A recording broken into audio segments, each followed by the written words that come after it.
Hello everyone, and today I'll be reviewing the Sigma 150 to 600mm lens. I've previously done a video on the 100 to 400mm and I was really impressed by it. However, I have decided to upgrade for a bit more zoom, so let's get started. Okay, firstly the design. The design is pretty similar to the 400mm lens as well as the 150 to 600 sport lens. This is the contemporary version.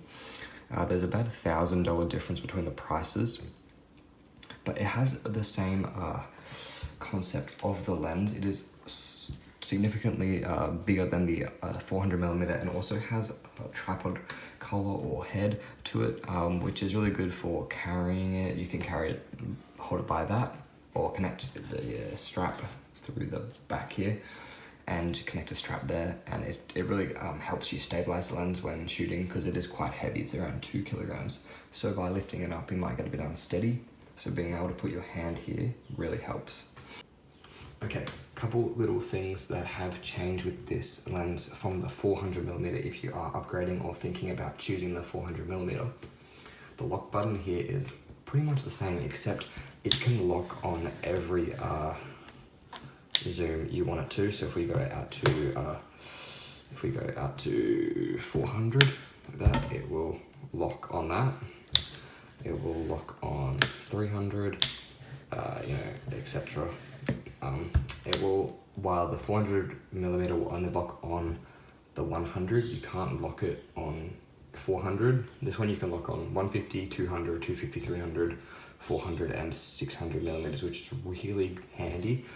If you don't want to be continuously having to zoom the lens, it really does help. We got the buttons here on the side of the lens are the exact same as the 400mm, and I'm gonna guess the sport. I have not tried it, so I can't tell you. But if you do know, let me know in the comments below. But we got the autofocus, manual focus. We got a really nice little feature here, which has got you can choose the focus amount you want to do. So if you want to shoot something that's from 2.8 to 10 meters away, so close up, you can slide it onto that and it won't focus on anything past 10 meters. This is the same with the 10 meter to infinity. It won't focus on anything in front of 10 meters, which is a really cool feature. Down here we've got the image stabilization. I just leave it on the middle one. And then you can also make a custom button. Not sure what that does yet, and I'm not gonna bother trying. Alrighty, so like most Sigma lenses, they can be fit to both Canon and Nikon lenses.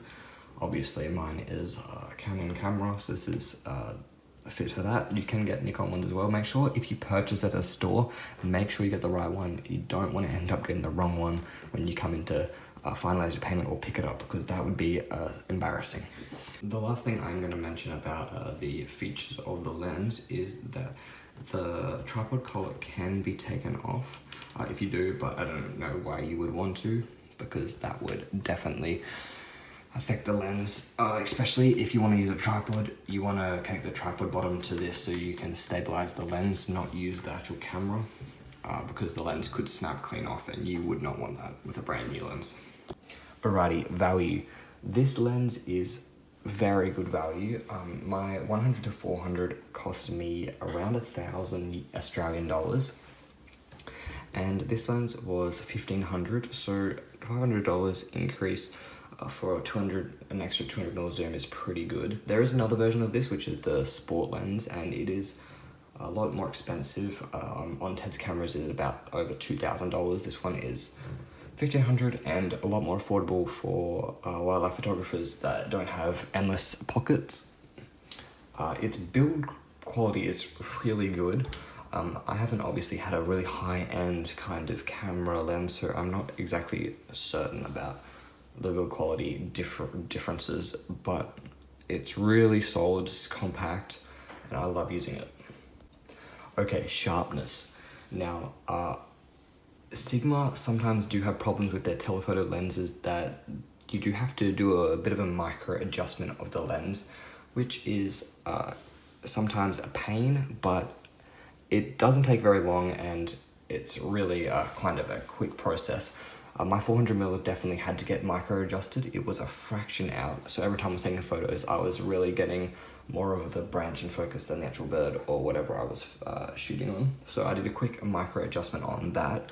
You can see the video down below. I'll leave it in the description for how to fix the micro adjustment if you do need to. It's pretty noticeable if you're trying to take a photo and, you know, from pretty far away, or it might be a close-up and you look at the photo and you see it's maybe more of the breast is in focus than the face. That can be a sign that you need to do a little micro adjustment. So check out the video if you want to see how to. This one though, I'm pretty happy with. It does not need any micro adjustment that I've noticed so far. I've already gone out today and I've noticed that it's been perfectly sharp on where I wanted to get it. So it doesn't exactly need a micro adjustment, yet if it does start to get one, then I may have to give it a little tweak. Alrighty, some pros with this lens. One, affordable, completely affordable, $1,500.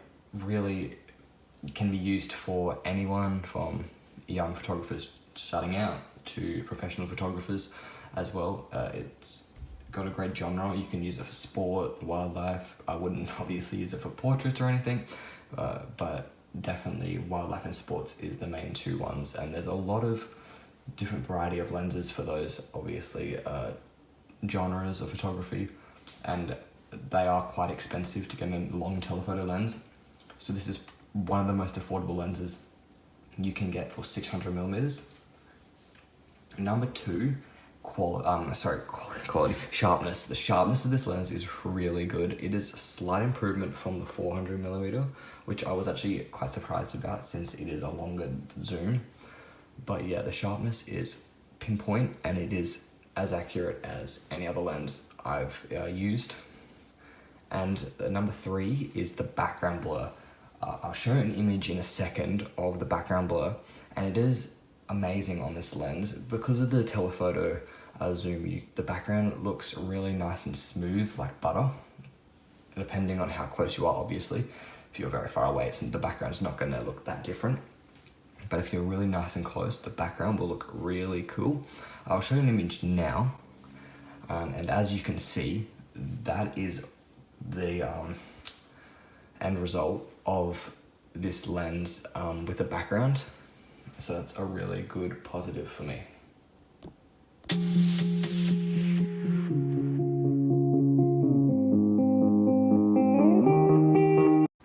Alright, I only have one main con with this lens, and that is just that for wildlife there is a lot of different lenses, and a third-party brand will be cheaper, but that doesn't mean it's going to be better than other lenses in its field.